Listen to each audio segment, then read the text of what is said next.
بسم الله الرحمن الرحيم.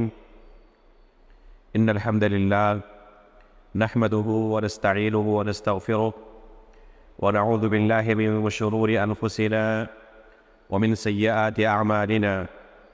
من يهده الله فلا مضل له ومن يضلل فلا هادي له، وأشهد أن لا إله إلا الله وحده لا شريك له، وأشهد أن محمدا عبده ورسوله. يا أيها الذين آمنوا اتقوا الله حق تقاته ولا تموتن إلا وأنتم مسلمون.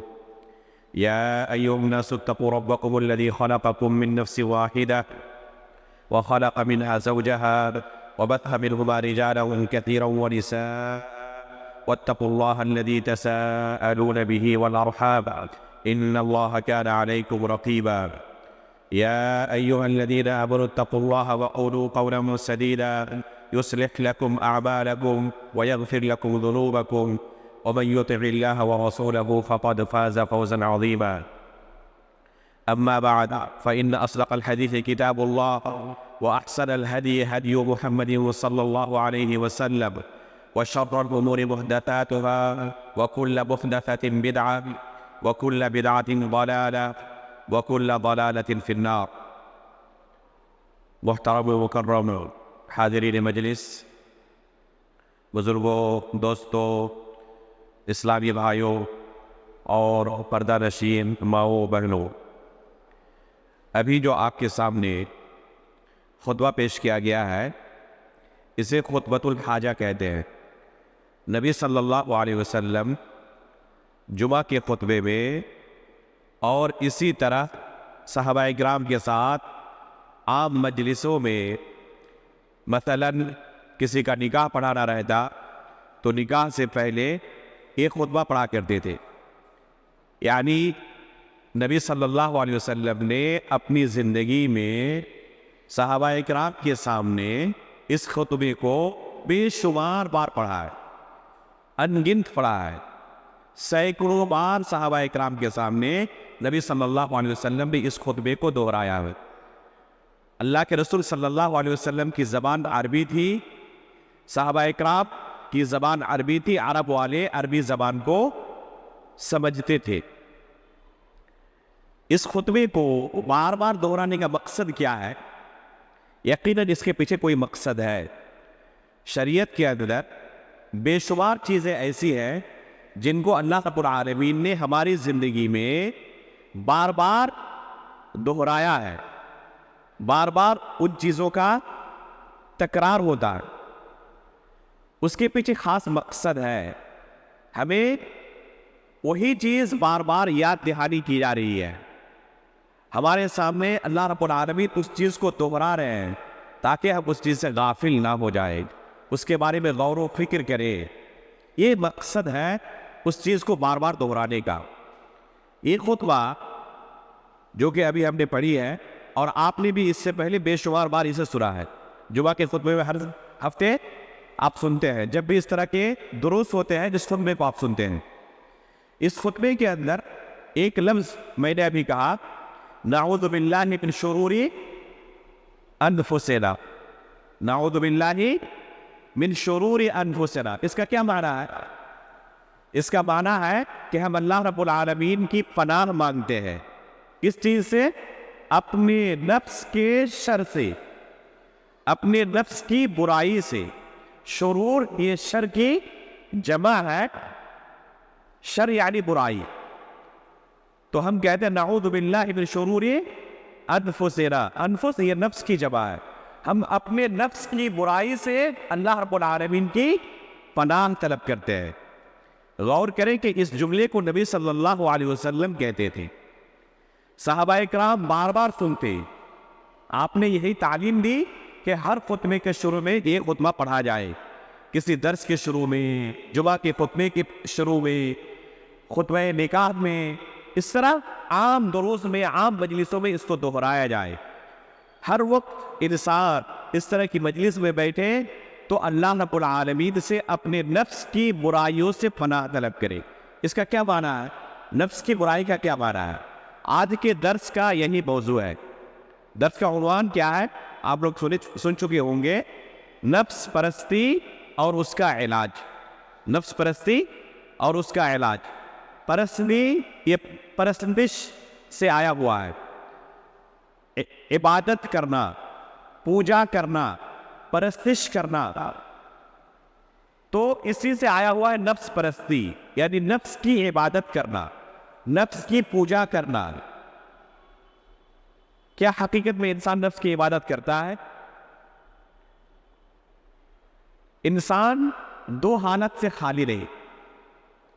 یا تو وہ وحی کی اتباع کرتا ہے یا خواہشات نفس کی اتباع کرتا ہے. دو حالت سے خالی نہیں. ہر نفس کے اندر اللہ رب العالمین نے خیر اور شر کی ہدایت رکھی ہے. قرآن کریم کے اندر اللہ رب العالمین نے کیا بیان کیا؟ وَنَفْسٍ وَمَا سَوَّاهَا فَأَلْهَمَهَا فُجُورَهَا وَتَقْوَاهَا. کہ ہر نفس کو اللہ رب العالمین نے فجور یعنی برائی کی اور تقوی و پرہیزگاری کی ہدایت دی ہے. اللہ رب العالمین نے اس کا راستہ دکھایا ہے, الہام کر دیا ہے, اس کے دل کے اندر ڈال دیا ہے. تو ہر نفس کے اندر یہ دو صفت پائی جاتی ہے. اللہ رب العالمین نے ہر نفس کے اندر یہ دو صفت رکھی ہے کہ وہ ہدایت کی طرف بھی اسے رہنمائی کرتا ہے اور برائی کی طرف بھی رہنمائی کرتا ہے. قرآن کریم کو اگر آپ بغور پڑھیں تو نفس کے تعلق سے بے شمار آیات آپ پائیں گے. صرف نفس کے تعلق سے اللہ رب العالمین نے قرآن کریم کے اندر جو ہدایت دی ہے, جو آیتیں نازل کی ہے, صرف ان آیتوں کو اگر ہم ایک طرف سے پڑھنا شروع کریں اور ان آیتوں کا معنی اور مطلب بیان کرنا شروع کریں تو 2 درس میں کافی نہیں ہے. اس کے لیے کئی درس کی ضرورت ہے. لیکن انشاءاللہ ہم کوشش کریں گے کہ خلاصے کے طور پر اہم چیزوں کا بیان ان دروس میں ہو جائے. نفس کی کتنی قسمیں ہیں اگر قرآن آپ اٹھائیں گے تو قرآن کے اندر بھی نفس کی بے شمار قسمیں آپ کو ملیں گی. مثلا اسی آیت کے اندر جو ہم نے ابھی پڑھی اس کے اندر اللہ تعالیٰ نے کیا کہا؟ فَأَلْهَمَهَا فُجُورَهَا وَتَقْوَاهَا وَنَفْسٍ وَمَا سَوَّاهَا فَأَلْهَمَهَا فُجُورَهَا وَتَقْوَاهَا. کہ نفس کو اللہ رب العالمین نے بنایا بہترین طریقے سے, ہر چیز کو اس کی اصل جگہ پر رکھا اور پھر اس کے بعد اسے فسق و فجور کی طرف بھی اور تقوی و طہارت کی طرف بھی دونوں کی رہنمائی کر دی کہ اس راستے پر چلو گے تو تمہارے لیے برائی ہی برائی ہے, شر ہی شر ہے, اس راستے پر چلو گے تو تمہارے لیے خیر ہی خیر ہے. دونوں چیز کی اللہ رب العالمین نے رہنمائی کر دی. تو اس نفس کو کہتے ہیں نفس ملہمہ. فَأَلْهَمَهَا سے علماء نے کہا ہے کہ اس نفس کا نام کیا ہے؟ نفس ملہمہ. یعنی ہر نفس کو خیر اور شر, بھلائی اور برائی کی رہنمائی ملی ہوئی ہے. اگر قرآن کریم کی آیتوں کا خلاصہ نکالا جائے تو نفس کی کل 3 قسمیں ملتی ہیں. تمام قسمیں ان 3 قسموں کے اندر شامل ہے. پہلی قسم ہے نفس امارہ. نفس امارہ کا مطلب یہ ہے کہ برائی کی طرف انسان کو دینے والا. ان النفس لامارۃ بالسوء. قرآن کریم کے اندر اللہ رب العالمین نے یوسف علیہ السلام کا واقعہ بیان کیا ہے سورہ یوسف کے اندر. اس سورے کو پڑھیں شروع سے آخر تک ترجمے کے ساتھ, تفسیر کے ساتھ. اس سورے کے اندر بے شمار نصیحت کی چیزیں ہیں. ان میں سے ایک واقعہ ہے یوسف علیہ السلام کا زلیخا کے ساتھ, جو مشہور واقعہ ہے. عزیز مصر کی بیوی نے اپنی طرف مائل کرنا چاہا اور زنا کی دعوت دی. وہاں پر یوسف علیہ السلام نے کیا کہا؟ ان النفس لامارۃ بالسوء. ان النفس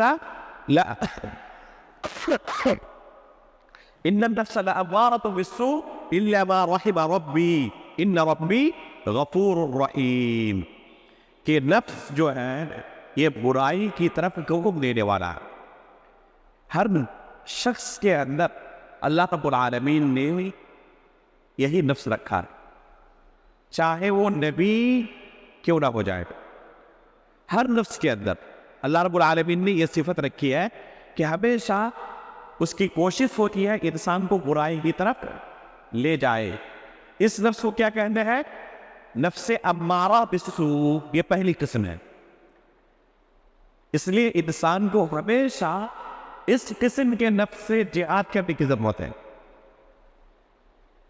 نفس کا یہ کام ہے کہ وہ ہمیشہ آپ کو کیا کرے گا؟ بھلائی کی طرف نہیں، برائی کی طرف رہنمائی کرے گا. نفس آرام طلب ہے، ہمیشہ اسے وہ چیزیں اچھی لگتی ہے جن چیزوں سے لذت حاصل ہوتی ہے، دنیاوی لذت، لیکن آخرت کے اعتبار سے وہ لذت نہیں ہے، وہ عذاب ہے. جب نفس حقیقت میں اس کے اندر ایمان داخل ہو جائے اور ایمان کی چاشنی کو محسوس کرنے لگے تو پھر اسے یہ لذتیں نقوتیں لگنے لگتی ہے، عذاب لگنے لگتی ہے، اسے پھر لذت محسوس نہیں ہوتی، پھر اسے پھر عبادت کے اندر لذت محسوس ہوتی ہے، اور حقیقت میں لذت عبادت کے اندر ہی ہے. لیکن اصل جو نفس کی خلقت ہے کہ نفس کو ہمیشہ انہی برائیوں کی طرف لذت محسوس ہوتی ہے اور اسی کی طرف رغبت ہوتی ہے نفس کی. تو اسی کو اللہ رب العالمین نے یوسف علیہ السلام کی اس واقعے کے اندر بیان کیا، ان النفس لامارۃ بالسوء الا ما رحم ربی، کہ یہ نفس جو ہے یہ برائی کی طرف حکم دینے والا ہے سوائے ان بندوں کے جن بندوں کے اوپر اللہ رب العالمین نے اپنا خاص رحم و کرم کیا ہے. اللہ کے رحم و کرم سے، فضل و کرم سے ہی آپ بچ سکتے ہیں اس برے قسم کے نفس سے، ورنہ اللہ کا رحم و کرم شامل نہ ہو تو اس سے بچنا بہت مشکل ہے. اس لیے انسان کو ہمیشہ اپنے نفس سے جہاد کرنے کی ضرورت ہے. یہ ہے پہلی قسم. سب سے پہلا جو واقعہ ہوا تھا اس روئے زمین پر قتل کا، اللہ رب العالمین نے قرآن کریم کے اندر اسے بیان کیا ہے. حابیل اور قابیل کا واقعہ آپ لوگوں نے سنا ہوگا. جو پہلا واقعہ ہوا تھا قتل کا، اس کو اللہ رب العالمین نے جب قرآن کریم کے اندر بیان کیا ہے تو کیا فرمایا اس بارے میں؟ اللہ رب العالمین نے اس واقعے کو بیان کرتے ہوئے کہا ہے کہ فَطَوَّعَتْ لَهُ نَفْسُهُ قَتْلَ أَخِيهِ فَقَتَلَهُ فَأَصْبَحَ مِنَ الْخَاسِرِينَ. دیکھیں اللہ رب العالمین نے نفس کا استعمال کیا ہے. فَطَوَّعَتْ لَهُ نَفْسُهُ قَتْلَ أَخِيهِ، اس کے نفس نے اپنے بھائی کو قتل کرنے پر اسے ابھارا، یہاں تک کہ کیا کیا؟ اس نے اپنے بھائی کو ہی قتل کر ڈالا. لیکن قتل کرنے کے بعد اس کی حالت کیا ہوئی؟ فَأَصْبَحَ مِنَ الْخَاسِرِينَ، ہلاکت اٹھانے والے، نقصان اٹھانے والوں میں سے ہو گیا.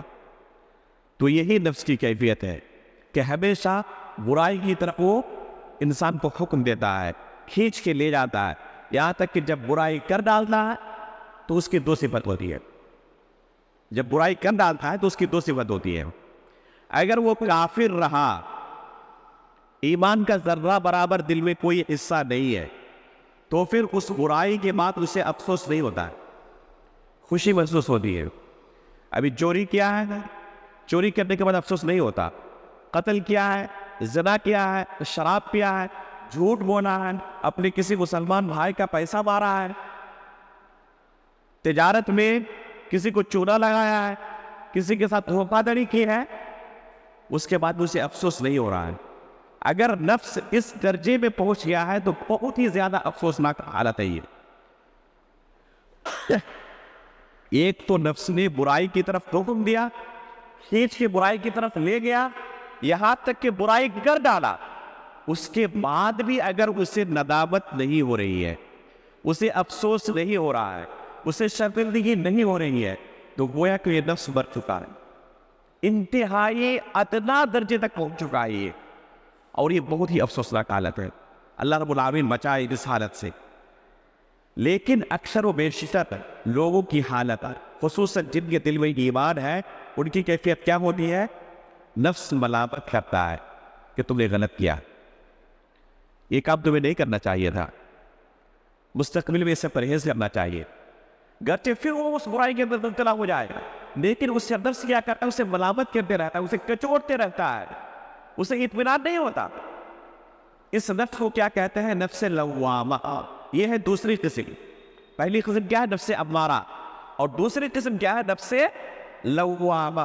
قرآن کریم کے اندر سورۃ القیامہ میں اللہ تعالیٰ نے اسی نفس کے بارے میں بیان کیا ہے. لا اقسم بیوم القیامہ ولا اقسم بالنفس اللوامہ. تو اسی نفس لوامہ کے بارے میں اللہ تعالیٰ نے قسم کھایا ہے. نفس لوامہ کیا ہے؟ کہ برائی کرنے کے بعد انسان کو ملامت ہو، اس کے دل کے اندر اطمینان نہیں ہو رہا میں نے غلط کیا، یہ مجھے نہیں کرنا چاہیے تھا. اور حقیقت میں اگر انسان کے نفس میں ایمان ہو تو ایمان کے اندر کمی اور زیادتی ہوتی رہتی ہے. یہ اہل سنت والجماعت کا عقیدہ ہے کہ دل کے اندر ایمان ان کے یکساں نہیں رہتی ہے ہمیشہ. کبھی جس طرح آپ ابھی علمی مجلس میں بیٹھے ہوئے ہیں، درس میں بیٹھے ہوئے ہیں، تو جو ابھی آپ کے نفس کی حالت ہے، ایمان کی جو حالت ہے، کیا عام حالت میں وہی حالت رہتی ہے؟ نہیں رہتی ہے. اس کے اندر کمی اور بیشی رہتی ہے. اگر ایک انسان رات کی تنہائی میں بیدار ہو، اللہ رب العالمین کے سامنے کھڑا ہو، نماز پڑھے اور وہاں پر اپنے گناہوں پر شرمندہ ہو کر اللہ کے سامنے روئے گڑ گڑائے، اس وقت جو ایمان کی کیفیت ہوتی ہے دل کے اندر، جب دنیاوی معاملات کے اندر پھنستا ہے، دنیا کی رنگینیوں میں مشغول ہو جاتا ہے، دل کے اندر ایمان کی وہ کیفیت نہیں ہوتی. یہ ایمان کی کیفیت دل کے اندر ہر شخص کے ساتھ ہوتی رہتی ہے. یہاں تک کہ صحابہ کرام بھی اس چیز کو محسوس کرتے تھے. ایک صحابی کا واقعہ سنیں. حنظلہ رضی اللہ تعالیٰ عنہ ایک صحابی رسول ہے. اللہ کے رسول صلی اللہ علیہ وسلم کی مجلس میں بیٹھتے تھے. اچانک کچھ دنوں سے یہ صحابی نظر نہیں آ رہے. اللہ کے رسول صلی اللہ علیہ وسلم کو احساس ہوا، آپ نے دیکھا کہ حنظلہ رضی اللہ تعالیٰ عنہ اکثر مجلس میں بیٹھا کرتے تھے، درس میں حاضر رہا کرتے تھے، لیکن دیکھ رہا ہوں کہ چند دنوں سے وہ غائب ہیں، مجلس میں نظر نہیں آ رہے ہیں. صحابہ اکرام سے کہا ذرا ان کی تلاشی لیں، ان کے بارے میں ذرا پتہ کریں، کہیں بیمار تو نہیں، کہیں کوئی مصیبت میں تو نہیں ہے. کیا ہوا؟ آخر انہوں نے اس طرح مجلس کے اندر حاضری دینے سے اس طرح پیچھے کیوں ہٹ گئے، اس طرح غائب کیوں رہنے لگے؟ ابوبکر صدیق رضی اللہ تعالیٰ عنہ کے ساتھ حنظلہ رضی اللہ تعالیٰ عنہ کی راستے میں ملاقات ہو جاتی ہے. ابوبکر صدیق رضی اللہ تعالیٰ عنہ کون ہے اچھی طرح میں معلوم ہے. اس امت کے اندر نبی صلی اللہ علیہ وسلم کے بعد سب سے افضل شخص، اس امت کے سب سے افضل شخص، بے شمار احادیث کے اندر اللہ کے رسول صلی اللہ علیہ وسلم نے ان کی فضیلت بیان کی ہے. ابوبکر صدیق رضی اللہ تعالیٰ عنہ کی اس صحابی کے ساتھ حنظلہ رضی اللہ تعالیٰ عنہ کے ساتھ ملاقات ہوتی ہے. فرماتے ہیں کہ اللہ کے رسول صلی اللہ علیہ وسلم آپ کو تلاش رہے تھے، ڈھونڈ رہے تھے اپنی مجلس میں، کافی دنوں سے آپ غائب ہیں، کیا وجہ ہے؟ آپ حاضر کیوں نہیں ہوتے اللہ کے رسول کی مجلس میں؟ تو کیا جواب دیتے ہیں؟ نافق حنظلہ، حنظلہ تو منافق ہو گیا. اللہ اکبر. اور کہہ رہے ہیں کہ صحابہ کرام اپنے بارے میں، اپنے ایمان کے بارے میں، اپنے نفس کے بارے میں کس قدر فکر مند رہتے تھے. ہمیشہ اللہ رب العالمین کی اطاعت کے اندر رہنے کے باوجود بھی کبھی اگر دل کے اندر ایمان کی کیفیت میں کمی واقع ہو جاتی تو کس قدر انہیں غم غالب ہوتا، اور کس قدر وہ اپنے نفس کے بارے میں غور و فکر کرتے تھے، اور کس قدر وہ متنبہ رہتے تھے. آج ہماری حالت کیا ہے؟ دنوں رات گناہ کے دندن میں پھنسے رہتے ہیں، لیکن ہمارے دل کے اندر اس طرح کے افکار نہیں آتے، اس طرح کے خیالات نہیں آتے. فوراً انہوں نے کیا کہا؟ نافق حنظلہ، کہ حنظلہ تو منافق ہو گیا ہے. ابوبکر صدیق رضی اللہ تعالیٰ عنہ کو بڑا تعجب ہوا کہ آپ کیسی بات کر رہے ہیں، اللہ کے رسول کے آپ صحابی ہیں، آخر آپ یہ کیوں کہہ رہے ہیں کہ میں منافق ہو چکا ہوں؟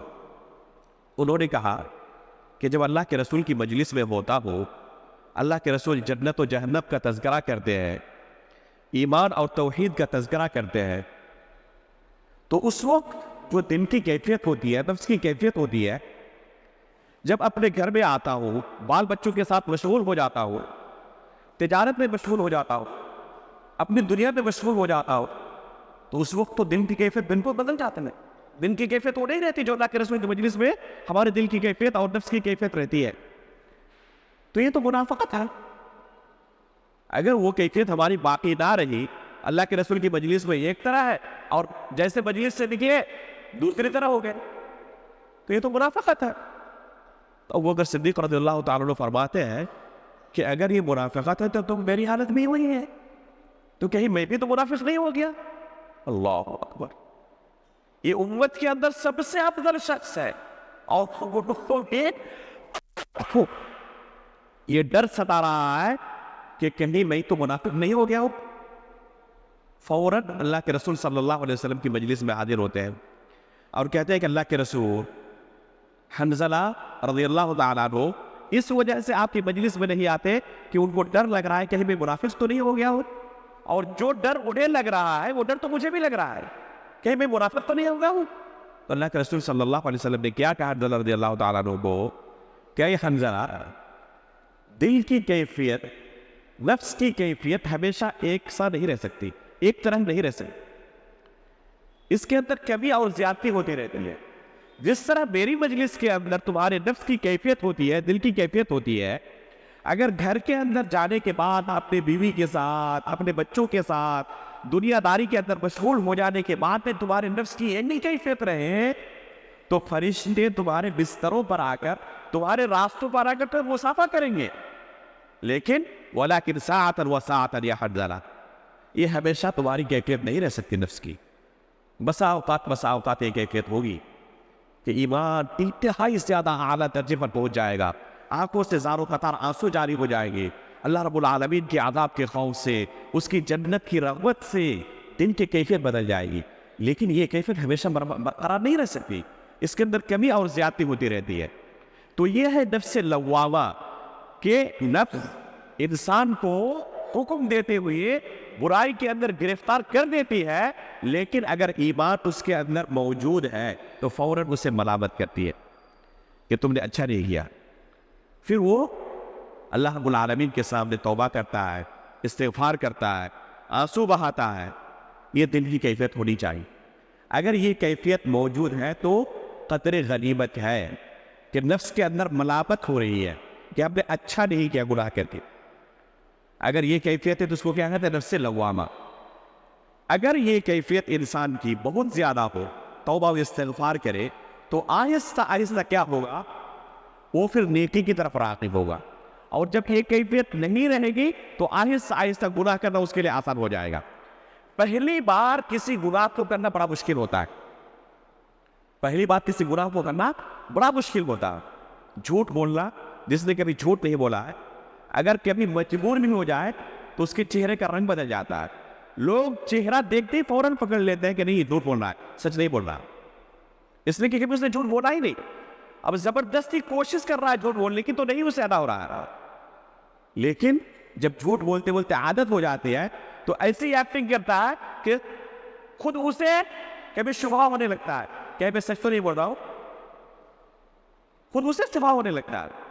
تو یہ گناہ کی کیفیت ہے کہ پہلی بار جب انسان گناہ کرتا ہے نا، اسے بہت تکلیف ہوتی ہے، آسان نہیں ہوتا گناہ کرنا، کوئی بھی گناہ ہو، جھوٹ بولنا ہو، غیبت کرنا ہو، چوری کرنا ہو، زنا کرنا ہو، شراب پینا ہو، اللہ رب العالمین بچائے کہ پہلی بار گناہ کرنا بڑا مشکل ہوتا ہے۔ لیکن جب انسان گناہ کے اندر گرفتار ہوتا ہے، حدیث کے اندر آتا ہے کہ اس کے نفس کے اوپر، دل کے اوپر کیا ہوتا ہے؟ ایک کالا دھبا پڑ جاتا ہے۔ دوبارہ گناہ کرتا ہے تو پھر وہ ایک کالا دھبا پڑ جاتا ہے، پھر گناہ کرتا ہے، پھر دھبا پڑتا ہے، یہاں تک کہ گناہ کرتے کرتے کرتے کرتے دل کی کیفیت ایسے ہوتی ہے کہ وہ کیا ہے؟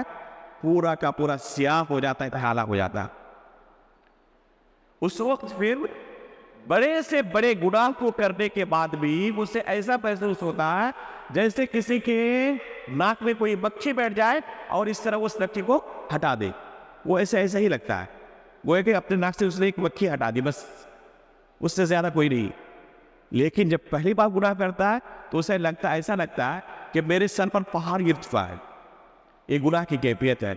تو جب انسان کے اندر یہ کیفیت ملامت والی رہتی ہے، اسے ملامت ہوتی ہے کہ میں نے غلط کیا ہے، پھر توبہ کرتا ہے، استغفار کرتا ہے، تو آہستہ آہستہ نفس کے اندر، ایمان کے اندر زیادتی ہوتی رہتی ہے، یہاں تک کہ ایمان کے اندر زیادتی ہوتے ہوتے ہوتے ہوتے ہوتے اس کی کیفیت ایسی ہو جاتی ہے جسے اللہ رب العالمین نے نفس مطمئنہ کہا ہے، اور یہ سب سے اعلیٰ درجہ ہے ایمان کا، یہ ایمان کا سب سے اعلیٰ درجہ ہے۔ نفس کے اندر ایمان کا سب سے اعلیٰ درجہ کیا ہے؟ کہ اسے اطمینان حاصل ہو جائے۔ اسی کو اللہ رب العالمین نے قرآن کریم کے اندر کیا بیان کیا ہے؟ یا ایتھا النفس المطمئنہ ارجعی الی ربک راضیۃ مرضیہ فادخلی فی عبادی وادخلی جنتی۔ جو نفس اس درجے پر پہنچ جائے اس کا مطلب اللہ رب العالمین کے پاس کتنا عظیم ہے۔ جب ایسے شخص کو موت آتی ہے تو فرشتے کیا کہتے ہیں؟ یا ایتھا النفس المطمئنہ ارجعی الی ربک راضیۃ مرضیہ، اے نفس مطمئنہ اپنے رب کی طرف خوشی خوشی پلٹ جاؤ، فادخلی فی عبادی وادخلی جنتی، اللہ رب العالمین ایسے نفس سے کیا کہتے ہیں کہ میرے نیک بندوں کے اندر داخل ہو جاؤ، میری جنت کے اندر داخل ہو جاؤ۔ اللہ رب العالمین ایسے لوگوں کی جب جان قبض ہوتی ہے، جب روح قبض ہوتی ہے، موت آتی ہے، تو جنت کی خوشخبری انہیں سنائی دیتی ہے۔ اللہ رب العالمین ہمیں بھی ایسا بنائے۔ یہ ایمان کا انتہائی اعلیٰ درجہ ہے نفس کے اندر۔ آپ ابراہیم علیہ السلام کا واقعہ پڑھیں قرآن کریم کے اندر، اللہ رب العالمین نے ابراہیم علیہ السلام کا واقعہ بیان کیا ہے سورہ بقرہ کے آخر میں، تیسرے پارے کے شروع میں۔ ابراہیم علیہ السلام اللہ رب العالمین سے کیا کہتے ہیں؟ رب ارنی کیف تحیی الموتیٰ، رب ارنی کیف تحیی الموتیٰ، کہ اے میرے پروردگار مجھے دکھائے مرنے کے بعد مردوں کو آپ کیسے زندہ کریں گے؟ تو اللہ تعالیٰ کیا فرماتا ہے؟ اولم تؤمن، اے ابراہیم کیا آپ کو ایمان نہیں ہے، آپ کو یقین نہیں ہے اس بارے میں کہ مرنے کے بعد میں پھر دوبارہ مردوں کو زندہ کر سکتا ہوں؟ تو ابراہیم علیہ السلام کیا فرماتا ہے؟ قال بلا، مجھے پورا کا پورا ایمان ہے، شک نہیں میرے دل میں شک کی بنا پر سوال نہیں کر رہا ہوں، ایمان میں یقین ہے دل میں، لیکن وَلَكِنْ لِيَطْمَئِنَّ قَلْبِي، یہ قرآن ہے رب کا، اللہ کا کلام ہے۔ اب غور کریں کہ اللہ رب العالمین نے پہلے کیا فرمایا؟ کیا آپ کے دل میں ایمان نہیں ہے؟ انہوں نے کیا کہا جواب میں؟ قال بلا، میرے دل میں ایمان ہے، ایمان کا اقرار ہو گیا، لیکن اس کے بعد کا درجہ ہے یہ ایمان کا انتہائی اعلیٰ درجہ، وَلَكِنْ لِيَطْمَئِنَّ قَلْبِي، میں اطمینان حاصل کرنا چاہتا ہوں، میرا دل مطمئن ہو جائے۔ ابھی میں نے کہا نفس مطمئنہ، یہ نفس مطمئنہ کے درجے پر پہنچنا چاہتا ہوں۔ اللہ رب العالمین نے کیا کہا؟ فَخُذْ أَرْبَعَةً مِنَ الطَّيْرِ فَصُرْهُنَّ إِلَيْكَ ثُمَّ اجْعَلْ عَلَى كُلِّ جَبَلٍ مِنْهُنَّ جُزْءًا ثُمَّ ادْعُهُنَّ يَأْتِينَكَ سَعْيًا۔ اگر آپ اطمینان حاصل کرنا چاہتے تو اس کا ایک طریقہ ہے، 4 پرندوں کو لے، انہیں ذبح کرے، گوشت کو ایک ساتھ ملا دے، اور 4 الگ الگ پہاڑیوں پر ان کے گوشت کو رکھ دے، اور پھر ایک ایک پرندے کا نام لے کر بلائے، دیکھیں کیا ہونا ہے۔ اسی طرح کیا انہوں نے ذبح کر کے ان کے گوشت کو ایک ساتھ خلط ملط کر دیا، پھر ملا دیا، پھر 4 پہاڑیوں پر رکھ دیا۔ ثم ادعوهن يأتينك سعيا، اللہ رب العالمین نے کہا کہ ان کو بلائے، وہ آپ کی طرف انتہائی تیز رفتاری کے ساتھ دوڑتے ہوئے آ جائیں۔ ویسا ہی ہوا۔ اس کے بعد اللہ تعالیٰ نے کیا کہا کہ اللہ رب العالمین ہر چیز پر قادر ہے، اللہ رب العالمین علیم و حکیم ہے۔ تو یہ ہے نفس مطمئنہ، انتہائی اعلیٰ درجہ نفس کا۔ اگر انسان گناہ کرنے کے بعد توبہ استغفار کرے، ہمیشہ کوشش کرے کہ اپنے نفس کو کچلنا ہے مجھے، تو پھر آہستہ آہستہ اس کا نفس اس درجے پر پہنچ جاتا ہے جو کہ ایمان کا اعلیٰ درجہ ہے۔ اور پھر جب انسان اس درجے پر پہنچ جاتا ہے، اپنے نفس کو کچلنے پر قادر ہو جاتا ہے، تو اللہ رب العالمین نے بہت ہی عظیم خوشخبری سنائی ہے۔ اللہ رب العالمین نے کیا کہا؟ وَأَمَّا مَنْ خَافَ مَقَامَ رَبِّهِ وَنَهَى النَّفْسَ عَنِ الْهَوَىٰ فَإِنَّ الْجَنَّةَ هِيَ الْمَأْوَىٰ۔ بہت ہی عظیم آیت۔ اس آیت کو اپنی زندگی کا ایک نصب العین بنا لے، ایک لوگو اور شعار بنا لے۔ وَأَمَّا مَنْ خَافَ مَقَامَ رَبِّهِ وَنَهَى النَّفْسَ عَنِ الْهَوَىٰ فَإِنَّ الْجَنَّةَ هِيَ الْمَأْوَىٰ۔ کوئی ایسا ہے دنیا میں جسے جنت کی خواہش نہ ہو؟ سب سے بڑی خواہش ہماری کیا ہے؟ اللہ رب العالمین کی جنت مل جائے، اس سے بڑی کوئی خواہش نہیں، اس سے بڑی کوئی خواہش نہیں ہے ہماری۔ دنیا کے اندر جو بھی زندگی گزر رہی ہے تکلیفوں والی، یہ ہمیں صبر ہے اس پر، لیکن آخرت کے اندر ہمیں جنت چاہیے، اس سے بڑی ہماری کوئی خواہش نہیں کہ اللہ رب العالمین کی جنت مل جائے اور جہنم سے کسی طرح چھٹکارا مل جائے۔ یہی حقیقت میں کامیابی ہے۔ اللہ تعالیٰ نے قرآن کریم کے اندر کیا فرمایا؟ کل نفس ذائقۃ الموت، ہر نفس کو موت کا مزہ چکھنا ہے، کوئی نفس ایسا نہیں جو ہمیشہ باقی رہ سکتا ہو۔ اگر کسی کو باقی رہنا ہوتا تو انبیاء کرام سب سے زیادہ مستحق تھے کہ اس دنیا میں باقی رہے اور لوگوں کی ہدایت کے لیے موجود رہے اور لوگوں کو سیدھے راستے پر لاتے رہے, سیدھے راستے کی رہنمائی کرتے رہے, لیکن انبیاء کرام بھی ہمیشہ اس دنیا میں باقی نہیں رہے, ان کو بھی یہ دنیا چھوڑنی پڑی. جب انبیاء کرام اس دنیا میں باقی نہیں رہ سکے تو ہم اور آپ رہ سکتے ہیں ہمیشہ باقی؟ ممکن نہیں ہے. بعض لوگوں نے کوشش کی تھی کہ کسی طرح موت کو مات دے دے, کسی طرح موت کو مات دے دے اور موت سے نجات مل جائے. آپ لوگوں نے نام سنا ہوگا اسٹیفن ہاکنگ کا, نام سنا آپ لوگوں نے؟ اسٹیفن ہاکنگ بہت بڑے سائنٹسٹ تھے جو ابھی حال ہی میں جن کی موت ہوئی ہے کورونا کے زمانے میں. یہ کورونا کا زمانہ چل رہا تھا نا, اسی وقت ان کی موت ہوئی تھی. یہ بہت بڑے سائنٹسٹ تھے, بلکہ جب ان کی موت ہوئی تھی تو BBC کے اندر جو رپورٹنگ کی گئی تھی کہ شاید دنیا میں سب سے بڑے سائنٹسٹ یہی تھے اس وقت. جب چھوٹے تھے یہ, اسی وقت ڈاکٹروں نے کہہ دیا تھا کہ اس کے جسم کا تقریباً آدھا حصہ یا اکثر و بیشتر حصہ کیا ہوا تھا, کام کرنا بند کر دیا تھا, کام نہیں کر رہا تھا. ڈاکٹروں نے کہا تھا کہ چند ہی دنوں کے آپ مہمان ہیں, اس کے بعد آپ کی زندگی ختم ہو جائے گا, آپ مر جائیں گے. یہ بہت بڑے سائنسدان تھے, تو انہوں نے کہا کہ نہیں, میں نہیں مروں گا, میں موت سے بچنا چاہتا ہوں. تو اسی وقت انہوں نے اپنے لیے کمپیوٹر کا ایجاد کیا تھا. اس کے ہاتھ اور زبان وغیرہ نہیں چلتے تھے, صرف آنکھوں کے اشارے سے, آنکھوں کے ریٹینے سے اپنے کمپیوٹر کو آپریٹ کرتے تھے. ایسا کمپیوٹر اپنے لیے انہوں نے تیار کیا تھا کہ آنکھوں کے ریٹینے سے اس کمپیوٹر کو آپریٹ کرتے تھے. ایک کرسی پر ہی ہمیشہ رہتے اور ان کے سامنے ان کا اسکرین رہتا, کمپیوٹر رہتا. BBC ہندی میں پڑھی اسٹیفن ہاکنگ کے بارے میں, آپ کو پوری تفصیل مل جائے گی اس بندے کی. تو انہوں نے موت کو کیا کہا کہ میں مرنا نہیں چاہتا, موت کو مار دینا چاہتا ہوں. اس واقعے کے بعد جب ڈاکٹر نے کہا کہ چند دنوں کے آپ مہمان ہیں, ایک لمبی مدت تک زندہ رہے, لیکن اللہ رب العالمین نے ہر شخص کے لیے, ہر نفس کے لیے موت کا ایک مقررہ وقت متعین کر کے رکھا ہے. اور وہ صرف کس کو معلوم ہے؟ صرف اللہ رب العالمین کو. اللہ تعالیٰ کے سوا کسی کو معلوم نہیں ہے کہ کس کی موت کب آئے گی. ہٹا گٹھا نوجوان ہو سکتا ہے کہ ہم کے بعد اس کی زندگی ختم ہو جائے, اور کتنے ایسے مریض ہیں جن کے بارے میں ڈاکٹروں نے فیصلہ کر دیا کہ چند لمحوں کے مہمان ہیں, اور اس کے بعد سالوں سال تک اسی طرح رہتے ہیں, باقی موت نہیں آتے ہوئے. اللہ رب العالمین نے جو موت کا وقت مقرر کر رکھا ہے, اسی وقت اس کو موت آ رہی ہے, اس سے پہلے موت نہیں آ سکتی. تو اللہ تعالیٰ نے اس آیت میں کیا کہا, کل نفس ذائقۃ الموت. یہ نفس کی خاصیت ہے کہ ہر نفس کو موت کا مزہ چکھنا ہے. اس لیے جب موت کا مزہ چکھنا ہی ہے تو نفس پرستی کا شکار نہیں ہونا چاہیے. کیا ہونا چاہیے؟ کل نفس ذائقۃ الموت وانما توفون اجورکم یوم القیامہ. قیامت کے دن تمہیں تمہارے اعمال کا پورا بدلہ دیا جائے گا. جو تم نے اس دنیا میں کیا ہے, ذرہ برابر اگر نیکی کی ہے اس نیکی کو تم دیکھو گے, ذرہ برابر اگر تم نے گناہ کیا ہے تو اس گناہ کو بھی اپنے نامہ اعمال کے اندر دیکھو گے. فمن یعمل مثقال ذرۃ خیرا یرہ ومن یعمل مثقال ذرۃ شرا یرہ. اگر کسی نے ذرے کے برابر نیکی کی ہوگی اسے بھی اپنے نامہ اعمال کے اندر دیکھے گا, ذرے کے برابر گناہ کیا ہوگا اسے بھی اپنے نامہ اعمال کے اندر دیکھے گا, ذرہ کے برابر. آپ سمجھ سکتے ہیں کہ اللہ تعالیٰ نے کون سی مثال دی ہے؟ یہ اللہ رب العالمین کا کلام ہے. اگر قرآن پر انسان غور و فکر کرنے لگے تو سجدہ رہ جائے گا, مبہوت رہ جائے گا, ہکا بکا رہ جائے گا. قرآن کے الفاظ پر غور کریں.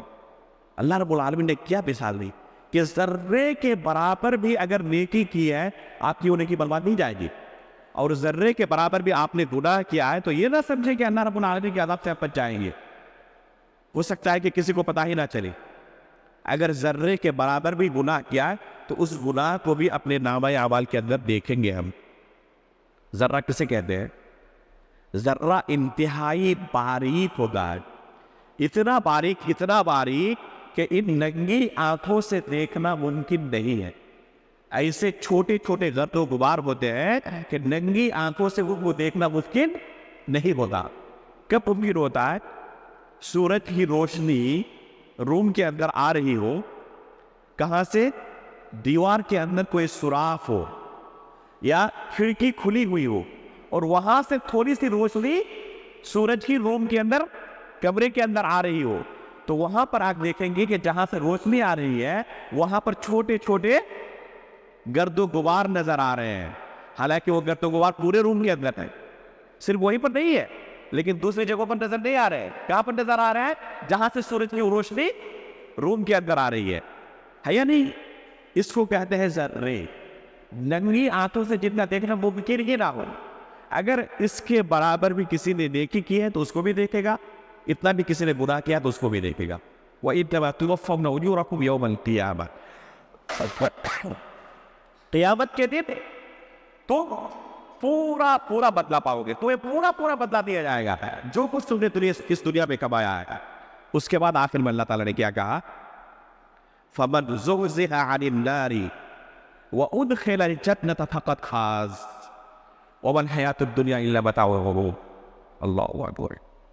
فَمَنْ زُحْزِحَ عَنِ النَّارِ وَأُدْخِلَ الْجَنَّةَ, جہنم سے کسی طرح بچا لیا گیا اور جنت میں داخلہ مل گیا, فقد فاز, تو حقیقت وہ بندہ کامیاب ہو گیا. یہی حقیقت میں کامیابی ہے. ہم چاہے دنیا میں کسی کو کتنا کامیاب کیوں نہ سمجھیں, اگر آخرت کے معاملے میں وہ کامیاب نہیں ہے تو کامیاب نہیں ہے. بلکہ آخرت کے معاملے میں اگر وہ ناکام ہے تو اس سے بڑا خسارہ اٹھانے والا کوئی نہیں ہے. گرچہ دنیا کا بادشاہ ہو, پوری دنیا اس کے نام سے کانپتی ہو, آخرت کے اگر اندر اس کا فائل سیاہ ہے, بلیک ہے, تو اس سے بڑا خسارہ اٹھانے والا کوئی نہیں ہے. فَمَنْ زُحْزِحَ عَنِ النَّارِ وَأُدْخِلَ الْجَنَّةَ فَقَدْ فَازَ, جہنم سے نجات مل گئی, جنت کے اندر داخلہ مل گیا, تو حقیقت میں یہ بندہ کامیاب ہو گیا. وَمَا الْحَيَاةُ الدُّنْيَا إِلَّا مَتَاعُ الْغُرُورِ, اور دنیاوی زندگی جو ہماری ہے نا, یہ صرف دھوکے کا ایک سامان ہے. کب ختم ہو جائے کچھ نہیں کہہ سکتے. پوری محنت سے بڑی شاندار حویلی تیار کی, اب ادگھاٹن کے بعد, افتتاح کے بعد اس میں داخل ہونا ہی تھا کہ اس سے پہلے دنیا ختم ہو گئی. جیسے ہی یہ دونوں آنکھیں بند ہوئی, دنیا ختم ہو گئی. ابھی آپ کی نہیں رہی, اب دوسروں کی ہو گئی. یہ ابھی جو آپ دنیا کے اندر ساز و سامان دیکھ رہے ہیں, یہ بھی کسی کے چھوڑی ہوئی ہے, اور ہم بھی اس دنیا سے نکل جائیں گے, اور یہ دنیا اسی طرح باقی رہ جائے گی, ہم بھی چھوڑ کر چلے جائیں گے. وہی کچھ ہمارا اپنا سامان ہے جو ہم قبر کے اندر لے کر جائیں گے, وہی حقیقت میں حقیقی سامان ہے. اور یہ جو دنیا میں ساز و سامان ہے کیا ہے, متاع الغرور ہے, دھوکے کا سامان ہے فقط. یہ دھوکے کی زندگی میں ہم ابتلا ہیں, اور اسی کے لیے پوری محنت ہو رہی ہے. وَأَمَّا مَنْ خَافَ مَقَامَ رَبِّهِ وَنَهَى النَّفْسَ عَنِ الْهَوَىٰ فَإِنَّ الْجَنَّةَ هِيَ الْمَأْوَىٰ, کہ جو شخص اللہ رب العالمین کے سامنے مجھے کھڑا ہونا ہے اور کھڑے ہو کر اپنے اعمال کا حساب دینا ہے, اس تصور سے کیا ہوا, اس کے جسم کے اندر کب کبھی تاریخ ہو گئی, لرز گیا, دہن گیا ہوگا, دل کے اندر دہشت پیدا ہو گئی. اس کے نتیجے میں کیا ہوا, وَنَهَى النَّفْسَ عَنِ الْهَوَىٰ, اور اس کے نتیجے میں نفس پرستی سے بچا رہا. وَنَهَى النَّفْسَ عَنِ الْهَوَىٰ, نفس پرستی سے بچا رہا, نفس کی اتباع نہیں کی, خواہشات نفس کی پیروی نہیں کی اس نے. فَإِنَّ الْجَنَّةَ هِيَ الْمَأْوَىٰ, تو حقیقت میں جنت اللہ رب العالمین نے ایسے بندوں کے لیے تیار کی ہے. ایسے ہی بندوں کا ٹھکانہ جنت ہے. سب سے بڑا دشمن انسان کا اگر کوئی ہے تو یہ نفس ہے, شیطان کے بعد. انسان کا سب سے بڑا دشمن کون ہے, ابلیس ہے, شیطان, جس کے بارے میں اللہ تعالیٰ نے کیا کہا ہے کہ عدو مبین ہے, وہ کھلا ہوا ہمارا دشمن ہے. شیطان کے بعد اگر ہمارا سب سے بڑا دشمن ہے, تب دوسروں کو دشمن سمجھنے, خود ہمارے اندر بیٹھا ہوا ہے, ہر شخص کے اندر بیٹھا ہوا ہے, وہ سب سے بڑا دشمن ہے. رات کو سویا ہے, کہہ رہا ہے کہ ابھی رات لمبی ہے, سو لحاف کے اندر پڑے رہو. کیا اتنی تکلیف میں سردی میں جاؤ گے نماز کے لیے, اسے نماز سے روک دیتا ہے. زنا کو اسے خوبصورت انداز میں پیش کرتا ہے اور زنا کے اندر مبتلا کر دیتا ہے. جھوٹ کو مزین کر کے پیش کرتا ہے, جھوٹ بولنے اس کے لیے آسان ہو جاتا ہے. تجارت کے اندر, ارے لوگوں کو کیا پتا ہے کہ تم نے کتنے میں خریدا تھا, اور یہ اوریجنل مال ہے, ڈپلیکیٹ مال ہے. گرچہ ڈپلیکیٹ تمہیں نہ پتا ہے, لوگوں کو تھوڑے پتا ہے, وہ تو غافل ہے, وہ تو دوسرے میدان کا ہے, وہ تو اس کو تھوڑے پتا. آپ بلڈنگ بنا رہے ہیں, بلڈنگ کے اندر کون سا سامان لگایا ہے وہ تو کاریگر جانتا ہے, مالک کو کیا پتا. آپ آفس میں کام کر رہے ہیں, مالک کو کیا پتا ہے کہ آپ نے کتنا کام کیا, کتنی دیر آرام کیا, کتنا وقت لگا. لیکن اللہ رب العالمین ہر چیز کو جانتا ہے. وَنَهَى النَّفْسَ عَنِ الْهَوَىٰ, اگر خواہشات کی اتباع کرنے سے اس کے نفس کو اس نے روک دیا, نفس کو کچلنا اسے آ گیا، فَإِنَّ الْجَنَّةَ هِيَ الْمَأْوَىٰ، تو حقیقت میں جنت اللہ رب العالمین نے ایسے بندوں کے لیے بنایا ہے جو نفس پرستی کے شکار نہیں ہے۔ نفس پرستوں کے لیے جنت نہیں ہے۔ یہ سب سے بڑا دشمن ہے انسان کا کہ انسان نفس پرستی کے اندر شکار ہو جائے، بلکہ دنیا کے اندر جتنی برائیاں ہیں تمام برائیوں کی جڑ یہی نفس پرستی ہے، تمام برائیوں کی جڑ یہی نفس پرستی ہے، انسان کو حق قبول کرنے سے روک دیتا ہے۔ آپ کو ایک واقعہ سنا رہا ہوں، وقت کتنا ہو، یہاں سے گھڑی نظر نہیں آ رہی ہے، اور کتنا منٹ؟ 5 منٹ ہو۔ ایک واقعہ سنا کر اس مجلس کو ختم کروں گا انشاءاللہ، اور بھی بہت سارے مسائل ہیں نفس پرستی کے تعلق سے، اگلے درس میں آپ ضرور حاضر ہو انشاءاللہ اور اس درس کو سنیں، بہت سارے اہم مسائل ہیں اس تعلق سے، انشاءاللہ اگلے درس میں اس کو بیان کریں گے۔ ایک واقعہ بیان کر کے میں ختم کرتا ہوں۔ امیہ بن ابی الصلت نام کا ایک شخص تھا، طائف کا رہنے والا، مکے سے تقریباً 200 کلومیٹر کا فاصلہ ہے، 200-250 کلومیٹر کا فاصلے پر ایک شہر ہے آباد، اس کا نام کیا ہے؟ طائف۔ نام سنا ہوگا آپ نے۔ زمانہ جاہلیت کے اندر ایک شخص تھا، اس کا نام کیا تھا؟ امیہ بن ابی الصلت۔ اس شخص کی خصوصیت یہ تھی کہ بہت بڑا شاعر تھا، بلکہ اس شاعر کے دیوان موجود ہیں، انتہائی اعلیٰ درجے کا فصیح اللسان، انتہائی صاف زبان بولنے والا، لیکن اصل پہچان اس کی یہ نہیں تھی۔ اصل پہچان کیا تھی؟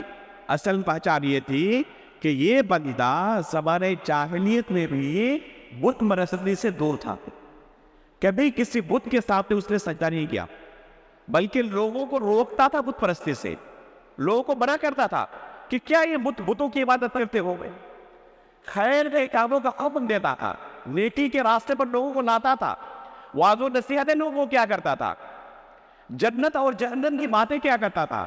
آپ کہہ سکتے ہیں کہ زمانے جاہلیت میں جنت اور جہنم کی بات اس وجہ سے کہ کیونکہ یہ بندہ یہود و نصارہ کے علماء جو تھے ان کے پاس جا کر بیٹھا کرتا تھا اور تورات و انجیل کو پڑھا کرتا تھا، علماء کی صحبت میں رہتا تھا، علماء کی صحبت میں رہتے ہوئے تورات و انجیل کو پڑھتے ہوئے اسے اچھی طرح پتا چل چکا تھا کہ عرب کے اندر، جزیرہ عرب میں بھی اب قریب ایک نبی ظاہر ہونے والا ہے، یہاں پر ایک نبی اللہ رب العالمین بھیجنے والے ہیں کسی علاقے میں، جزیرۃ العرب کے اندر۔ تورات و انجیل کو پڑھ کر اسے یقین ہو چلا تھا کہ وہ وقت ایک دم آ پہنچا ہے، جس طرح وہ پڑھا تھا اپنی کتاب، اس کتاب تورات و انجیل میں، اور یہود کے علماء سے، نصارہ کے علماء سے سنا تھا، جو اسے یقین ہو چلا تھا کہ اب وہ وقت قریب آ چکا ہے کہ یہاں پر اس علاقے میں ایک نبی اللہ رب العالمین بھیجنے والا ہے۔ اپنی حالت دیکھتا اور اپنی حالت دیکھتے ہوئے اسے یقین ہو گیا تھا کہ وہ شخص میں ہی ہو سکتا ہوں، میرے علاوہ کون ہو سکتا ہے؟ لوگوں کو شرک سے روکنا ہوں میں، اور اس نبی کی جو صفات تورات اور زبور کے اندر بیان کی گئی ہے وہ تمام صفتیں میرے اندر موجود ہیں۔ میں نے کبھی شرک نہیں کیا، کبھی بت کے آگے سجدہ نہیں کیا، ہمیشہ لوگوں کو بت سے روکتا ہوں، اللہ رب العالمین کی وحدانیت کی طرف لوگوں کو دعوت دیتا ہوں، میں برائیوں سے اپنے آپ کو بچائے ہوں، لوگوں کو روکتا ہوں، جنت اور جہنم کی باتیں لوگوں کو میں سکھاتا ہوں، تو میرے علاوہ کون ہو سکتا ہے؟ میں ہی نبی ہو سکتا ہوں۔ اسے انتظار آ کہ کب اللہ کی طرف سے میرے پاس نبوت آئے۔ ایسے موقع پر، اور یہ نبوت جو ہے وہ کسبی چیز نہیں ہے، اور اللہ رب العالمین زیادہ بہتر جانتا ہے کہ کس کو نبی بنانا بہتر ہے۔ اللہ اعلم حیث یجعل رسالتہ، اللہ رب العالمین زیادہ بہتر جانتا ہے کہ کس کو نبی بنائے، کس کو اپنی رسالت سے سرفراز کرے۔ جب نبی صلی اللہ علیہ وسلم، محمد الرسول اللہ صلی اللہ علیہ وسلم پر غار حرا میں پہلی وحی نازل ہوئی، اور اللہ کے رسول نے، محمد رسول اللہ صلی اللہ علیہ وسلم نے لوگوں کے سامنے اعلان کیا کہ میں اللہ کا سچا نبی ہوں، اور لوگوں کو توحید کی طرف، دین کی طرف بلانا شروع کیا، تو امیہ بن ابی الصلت کے پیروں تلے زمین کھسک گئی کہ کس انتظار میں تھا کہ مجھے نبوت ملنے والی ہے اور یہ نبوت دوسرے کو مل گئی۔ اب غور کریں کہ نفس پرستی انسان کو کہاں سے کہاں پہنچا سکتی ہے۔ جو بندہ ایک زمانے میں نبی ہونے کے انتظار میں تھا، وہ برداشت نہیں کر سکا، قبول نہیں کر سکا، اس کے نفس نے اسے یہ ماننے پر راضی نہیں کر سکا کہ کیسے تم کسی دوسرے کے سامنے اپنے آپ کو چھوٹا کر لو گے اور کسی دوسرے کو نبی ماننا تمہیں گوارا ہو جائے گا۔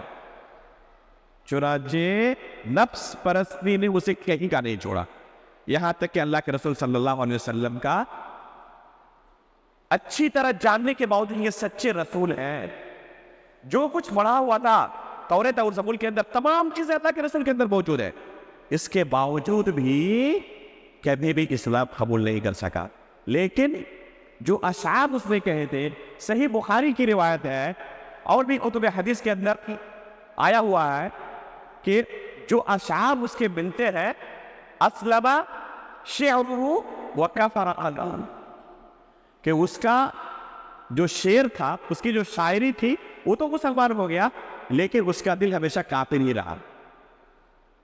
اب غور کریں کہ اس شخص کو حق قبول کرنے سے کس نے روکا؟ صرف اور صرف نفس پرستی نے۔ اس کے نفس نے گوارا نہیں کیا کہ کسی دوسرے کو اپنے سے بڑا تصور کر لے، قبول کر لے، حق کو قبول کر لے۔ اچھی طرح جاننے کے باوجود، ایک لمبی زندگی اسی میں گزارنے کے باوجود بھی حق کو قبول نہیں کر سکا۔ تو یہ سب سے بڑی برائی، یہ تمام برائیوں کی جڑ ہے، انسان کو کہیں کا نہیں رکھتا۔ ابلیس کو ابلیس کس نے بنایا؟ اسے نفس پرستی نے بنایا۔ انا خیر منہ، کیا کہا اللہ رب العالمین کو کہ میں آدم کو سجدہ کروں؟ اے اللہ تو نے مجھے جہاں اسے آگ سے بنایا ہے، پیدا کیا ہے، اور آدم کو مٹی سے پیدا کیا ہے۔ آپ کی صفت یہ ابھرتی ہے، اوپر اٹھتی ہے، اور مٹی کی صفت ہے کہ جھکتی ہے۔ تو میری صفت اوپر اٹھنے کی ہے اور آدم کی صفت مٹی سے بنا ہے، اس کی صفت جھکنے کی ہے۔ یہ کیسے ہو سکتا ہے کہ میں اس کے ساتھ نہیں جھکوں، میں سجدہ کروں؟ قبول نہیں کر سکا۔ نفس پرستی نے اسے کہیں کا نہیں چھوڑا، یہاں تک کہ پہلے فرشتوں کے ساتھ جنت میں رہتا تھا، جنت سے نکالا گیا اور فرشتوں کا ساتھ بھی چھوڑا۔ تو یہ نفس پرستی جس کے اندر آ جائے اسے کہیں کا نہیں چھوڑے، اسے ہلاک و برباد کر کے رکھ دیتی ہے۔ اس کے کیا اسباب ہیں، اس کے کیا نقصانات ہیں، کتاب و سنت کے تعلق سے اس کے بارے میں ہمیں کیا رہنمائی ملتی ہے، اور اس کا علاج کیا ہے، کیسے ہم نفس پرستی سے رک سکتے ہیں، بچ سکتے ہیں۔ انشاءاللہ آئندہ درس میں سنیچر کے دن عشاء کی نماز کے بعد ان تمام چیزوں کے بارے میں تفصیل کے ساتھ آپ کے سامنے گفتگو کی جائے گی۔ اللہ رب العالمین سے دعا ہے کہ اللہ رب العالمین اس بیماری سے ہمیں بچائے۔ اللہ رب العالمین نفس مطمئنہ حاصل کرنے کی ہمیں توفیق عطا فرمائے۔ اللہ رب العالمین نفس کے شر اور نفس کی فتنے سے ہمیں محفوظ رکھے۔ آمین تقبل رب العالمین، وصلی اللہ علی نبینا محمد۔